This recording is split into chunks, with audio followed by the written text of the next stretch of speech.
Driven out to right field and deep. Tatis back. He's on the track. He leaps. See ya. A home run. Judge with his 12th of the year. It's 2-1 Padres.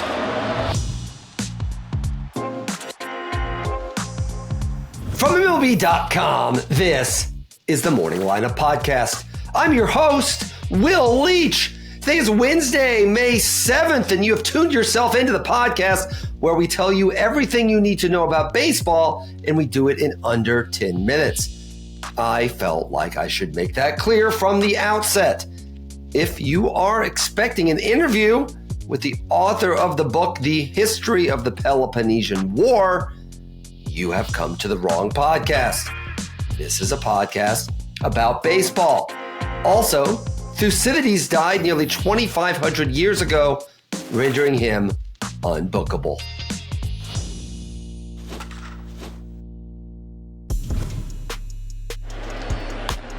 Drill deep to right field. There it goes. See ya. A grand slam. The Yankees lead 12-3. Heading into the bottom of the 7th inning on Tuesday, everything was going gangbusters for the San Diego Padres. They'd won 6 in a row and had climbed within half a game of the Dodgers in the NL West. They had Michael King and his 2.09 ERA on the mound against his former team, the Yankees. They had Jackson Merrill back from the injured list, playing for the first time since April 6th. And, perhaps most important, they had a 3-2 lead on the Yankees in that inning. What could possibly go wrong? How about everything? The minute the Yankees got King out of the game, they would go total cuckoo banana pants, scoring 10 runs in the bottom of the 7th. An Austin Wells single tied it, a Chip Gissam walk broke the tie, Ben Rice hit a 2-run double, and, well, geez, we could go all day listing these. It ended with Wells coming back up to hit a grand slam. The next thing you know, the Yankees had won 12-3, and the Padres streak was over. I suppose if it had to end, it ended in a blaze of glory. Aaron Judge homered again, by the way, if that's your sort of thing. It was his 12th. He went 1 for 3, dropping his average to a measly 412. Shohei Ohtani launches one deep to right.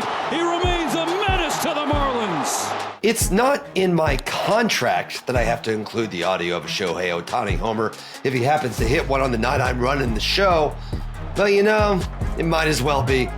Shohei hit his 10th homer of the season on Tuesday, the 235th of his career, tying him with Johnny Damon, Ben Ogilvy, and Dan Uggla. It actually wasn't enough, though. Jesus Sanchez had a walk-off single in the 10th to give the Marlins a 5-4 win over the Dodgers. I actually feel kind of bad now making the Marlins walk off a supporting character to a story about Ohtani homering. Sorry, Marlins. Fun fact from this game, by the way, Freddie Freeman also homered, and it was the 42nd of his career against the Marlins, passing Ryan Zimmerman and Ryan Howard for first on the all-time list. Darn it.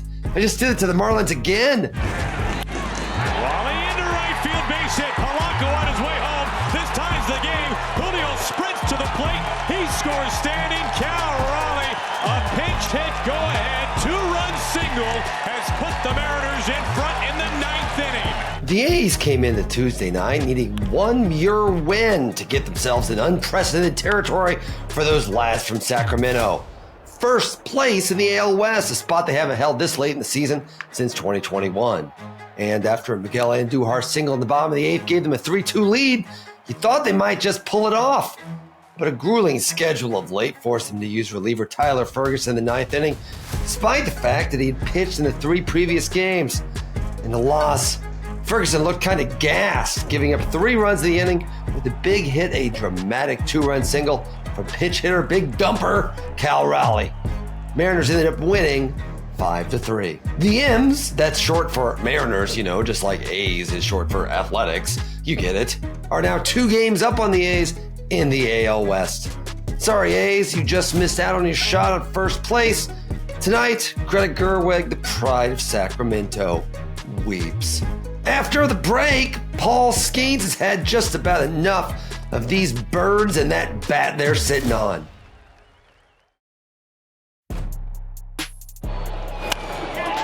Line the other way. Fair ball. Kicks into the corner. This is going to score two. A two-out, two-run double for Burleson to give the Cardinals the lead. Paul Skeens was awesome again on Tuesday. He's pretty much always awesome. But with 2 outs in the bottom of the 6th inning of a game in which he had struck out 6 and hadn't allowed a single run, he faced the Cardinals' Alec Burleson, needing just that one more out to finish off his night in typical Skeens shutout fashion. But on his 101st pitch, Skeens tried to sneak a fastball past Burleson, and he failed. Burleson's 2-run double was all the Cardinals needed to beat Skeens, winning 2-1 behind an even better pitching performance from Matthew Liberatore, who struck out 8 and gave up just 1 run in 7 innings. The Cardinals keep driving Skeens downright batty.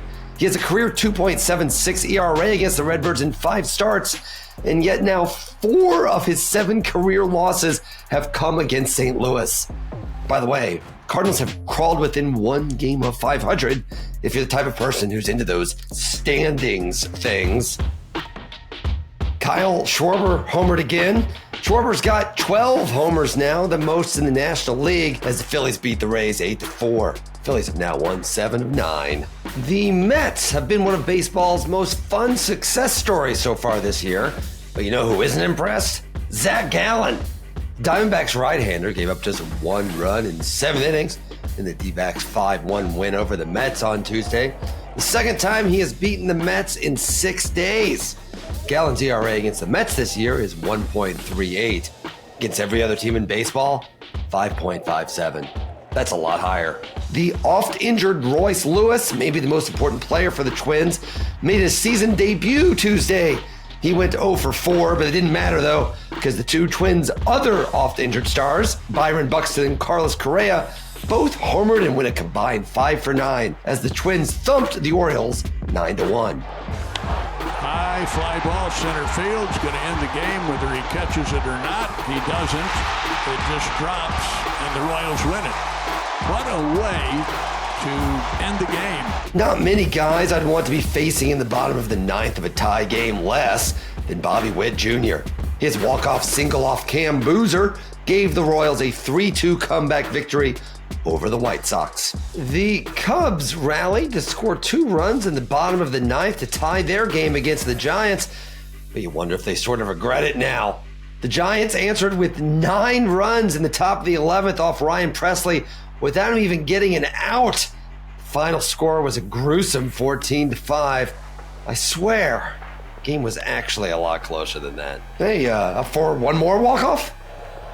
Swung on, hook down the left field line, that ought to do it. Marcell Ozuna does walk it off again. Marcell Ozuna sent Braves home happy with a single in the 10th to beat the Reds 2-1. The Reds scored 1 run in the first 2 games in Atlanta, which makes it super hard to win. That's not enough runs. The Guardians and Nationals worked a little harder than everybody else did on Tuesday. They actually played 2 games. They split their doubleheader. Jose Tina, one of the guys the Nationals got for Lane Thomas at last year's trade deadline, had a 2-run double in the 8th inning of a tie game to give the Nats a 10-9 Game 1 win. But the Guardians got revenge in the nightcap with a 9-1 victory.